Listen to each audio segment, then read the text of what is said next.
The Communist Party came into power in Romania in the spring of 1945 with the help of the Soviet Union. Communism was a time of terror and subjection, but it was especially bad under Ceausescu's dictatorship. People starved, turned against each other, and were killed until the Romanian Revolution happened in 1989. Ceausescu was executed and the communist rule ended. The end of Romanian communism was a massive change for the better. The people went from not having rights such as the freedom of religion and the right to vote to freedom from the Communist Party and new responsibilities, such as making sure communism didn't return, setting up a fair government, and protecting people's rights. I interviewed my dad, Constantine Pragescu. He was born in Piața Neamț, Romania in 1971. He was 18 years old when the revolution happened. 6 months later, he left the country for a better life. What were some rights you didn't have during communism? We were told not to speak about the governor in school, in a high school, in a junior high, not to start any rumors, to be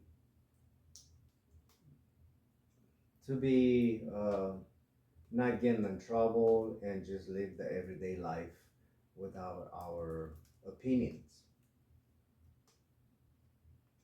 After the Romanian Revolution, what did you do? I had a chance to get my passport in a few months after the revolution in May and go to Istanbul in Turkey, and that opened a few doors for me of freedom.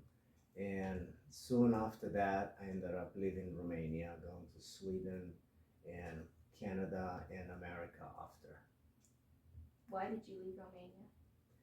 Definitely for a better life and freedom and see how it is out there in the world, what other countries have to offer. And I'm very glad I did it. Nicolae Ceausescu came into power on March 28, 1974. Instead of taking care of the Romanian people, he used the country's funds to pay off Romania's foreign debt and built himself an extravagant palace. The palace is the second largest administrative building after the Pentagon. It left people poor and starving, and they even had to use ration cards for each month. Ceausescu also violated the people's right to free religion. My dad told me that people were encouraged to stay away from church. People lost their jobs if they were seen in church. Neighbors would spy on neighbors and report to officials. Ceausescu tore down many churches and built buildings like his massive palace in their place. Another right the people didn't have was the right to leave the country.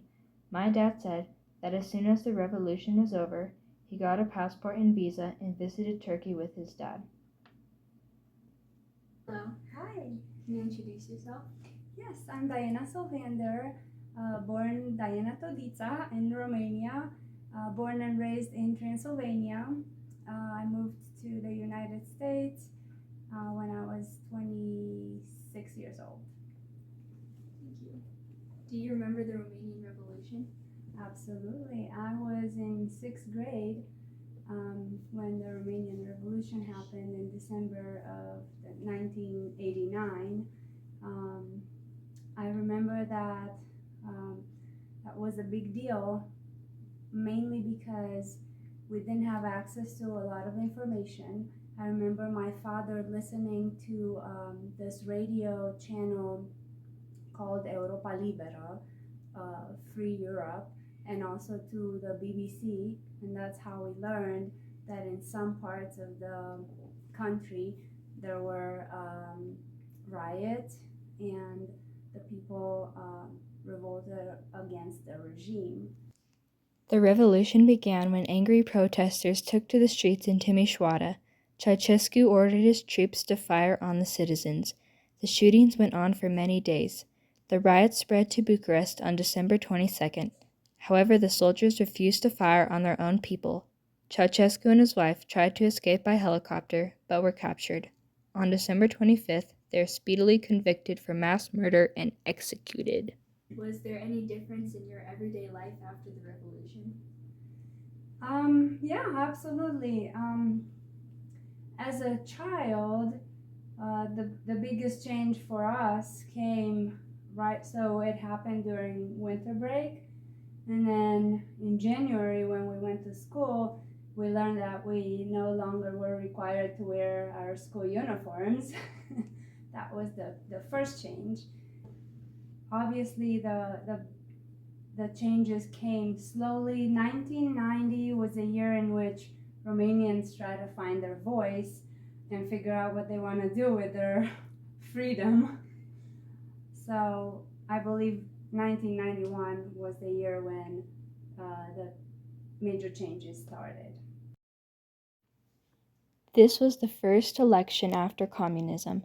Romanians lined up eagerly to vote. Did you feel free after the revolution in a way you did not feel during communism? So for me, the biggest change was the fact that I was able to travel in Europe. Obviously, at that time, we were required to have a visa, but we could travel to Italy, to Spain, to France, which was a thing that we didn't have before. It opened up the door to a world of knowledge and possibilities. So yes, in a way, yeah, we did feel that we had more freedom. Do you think that having democracy brings more responsibility? Absolutely. For any democracy to succeed or to endure, the citizens need to be responsible and do their due diligence and civic duty. And I believe that Romanians were very eager to learn and to exercise their rights in that sense. They're taking pride in voting and in the fact that they have a voice. Thank you. Absolutely. Thank you. Miss Diana, could you tell me what you're wearing? Absolutely.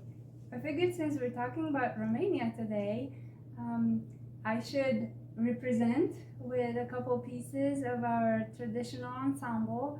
It is I'm wearing two pieces, part of the holiday or the Sunday ensemble. Ethnographically, they don't go together. The top, the blouse, is from the northern part of Romania, Maramuresh, and the vest is from the western part, Banat.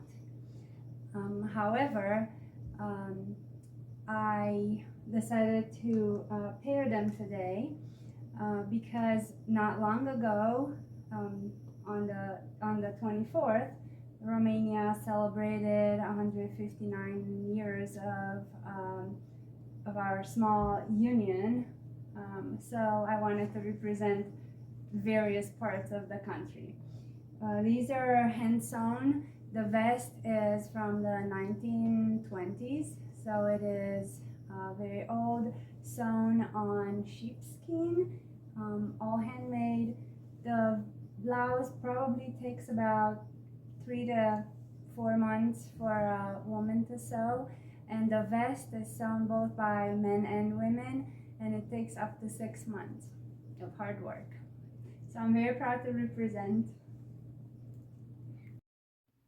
Even though communism was over, Romanians were far from having a stable government. To achieve this, they had a lot more responsibilities they needed to fulfill. They needed to make sure communism didn't return and to set up a fair government that protected people's new rights. Romania seemed to be on the right track when the people elected Ion Iliescu as president on June 20th, 1990, and wrote a new constitution that was approved on December 8th, 1991. Then they struggled through economic decline and money problems to become a strong nation in the 21st century. Today, Romanians enjoy their independence as they express their opinions without fear. It is important that we value their culture and recognize the hardships Romania went through.